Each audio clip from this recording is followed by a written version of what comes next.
कि क्या गुर्दों को जो नुकसान हो चुका है, क्या वो वहाँ से वापस मुड़ सकते हैं? तो जी हाँ, स्टेज 1 से लेके स्टेज 3 तक अगर गुर्दे मुतासर हुए हैं तो उनका रिवर्सिबल होना मुमकिन है। लेकिन अगर स्टेज 4 और स्टेज 5 तक गुर्दे डैमेज हो चुके हैं तो वो डैमेज को वहाँ पे रोका जा सकता है, लेकिन उसकी वापसी मुमकिन नहीं। अब मैं ऐसे लोगों को जो कि शुगर के मरीज़ हैं उनको एक रोज़मर्रा का डेली एक मैप दूँगा जिसे वो फ़ॉलो करके अपने गुर्दों को मुतासिर होने से बचा सकते हैं।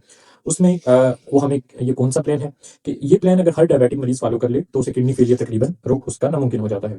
उसमें सुबह उठते ही 1 गिलास पानी पिएँ, अपनी शुगर को चेक करें, खाली पेट तकरीबन 20 से 30 मिनट के लिए वॉक करें, हल्का-फुल्का जो है वो नाश्ता करें जिसमें एक तो शुगर की मिकदार कम हो और दूसरा नमक की मिकदार कम हो।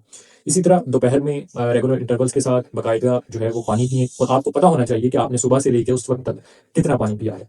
इसके अलावा फ्रूट्स में आप सेब, अमरूद वगैरह ये इस्तेमाल करें, मीठे फल जो हैं उनसे परहेज़ करें। अपनी शुगर दिन को भी आपने चेक करनी है। इसके साथ अगर रात की बात करें तो रात में लाइट डिनर करें जिसमें अगेन नमक की मिकदार कम होनी चाहिए और साथ में शुगर की मिकदार भी कम हो। मैं इस बात पे इस वीडियो का इख्तिताम करना चाहूँगा कि हम इन गुर्दों को मुतासर होने से बचा सकते हैं और मेडिकल रूट हॉस्पिटल का मिशन ही यही है कि आप लोगों को महँगे इलाजों और महँगे डायलिसिस से बचाना।